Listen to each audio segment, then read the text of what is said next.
Hi, it's Moser, and I want to talk with you about how to use a pedigree to trace a sex-linked trait.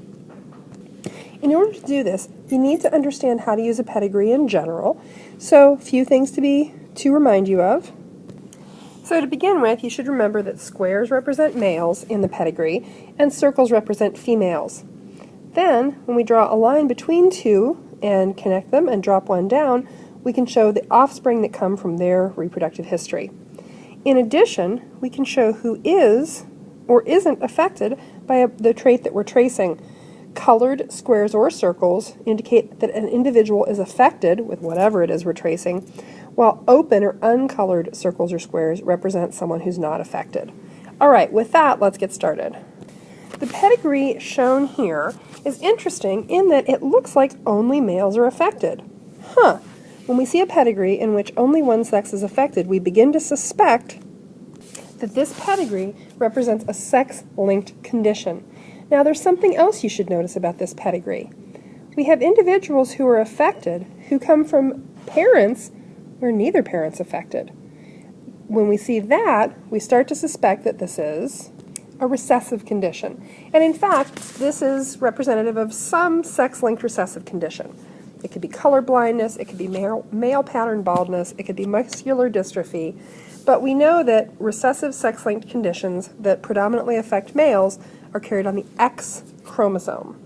Since they're carried on an X chromosome, we show the genotype for the condition by showing the X chromosome and then showing the specific gene as a subscript, kind of like an exponent to the gene.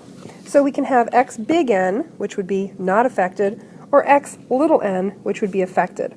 Of course, there is no N gene on the Y chromosome, so the Y chromosome gets no superscript. Okay, with that said, let's go through and label all the genotypes we can. So first of all, we know that the possible genotypes for females would be X big N, X big N, or X big N, X little n, in which case she would be a carrier for the condition. Now, for males, the possible genotypes are a little bit different because males only have one X chromosome. So for males, the possible genotypes would be X big NY and X little ny. X big NY means he's not affected, and of course he can't be a carrier, and X little ny means that he is affected. So, with that, can we color in anybody's genotype? Yes. We immediately know the genotype of every affected male. They must have gotten an X little n from somewhere, and they have an X little ny. Okay, that gives us a start. Now, let's figure out if there's anyone else whose genotype we can automatically assign. In fact, there is. Well, all of the unaffected males here, we know their genotype. They have to be X big NY. Okay, did I get them all? I think so. So we now know the genotype for every single male on this pedigree. Cool. Can we figure out the females? Well, the short answer is some of them. Okay, let's take a look. Well, let's take a look at her. Great-grandma, depending on whose perspective you're looking from. She had a son who's affected by this trait. Now, let's think back to where he got each of his chromosomes. Well, we know that he got a Y from his father, or he would be a she. But where did that defective X of his come from? Well, there's only one place he could have gotten an X chromosome. That's from his mother. Therefore, we automatically know the genotype of any female who is the mother of an affected male for an X-linked recessive. Let's write in those genotypes. I've done them in a different color just to keep things a little more orderly. So now we can look at every single female who gave birth to a son who's affected by the trait, and we can fill in her genotype. Cool. Oh, well, that was anticlimactic. There were only 2 of them. All right, is there anybody else whose genotype we can know for absolutely certain? Well, there is one. Let's look at this girl down here.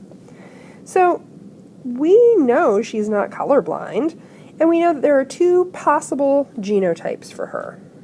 So starting off, for most females, we could say, well, they can be either X big N, X big N, or X big N, X little n. But could she actually be either of those?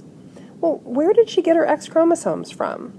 We know that she got one of her X chromosomes from her mother, and we know that she doesn't have two X little n's, or she'd be colorblind. But where did she get the other X chromosome? Well, she got it from her father. Her father didn't have an X big N to give her. So we know that she can't be X big N, X big N. She has to be X big N, X little n. There's a 100% chance that she's a carrier for colorblindness. Now, what if we want to look at these two females here? We have some family history on them. We know that their mother was a carrier. Does that tell us what their genotype is for sure? Nope, we can't ever be sure about those two. All we know is that there's a 50% chance on which of those X chromosomes they got from their mom. We know they got a normal one from their dad, but we really have no clue whether they're carriers or not. It's a 50-50 chance. For individuals on whom we have no family history, again, there's no way to confirm or deny genotypes using a pedigree. All right, that's using a pedigree to interpret a sex-linked recessive condition. Take care.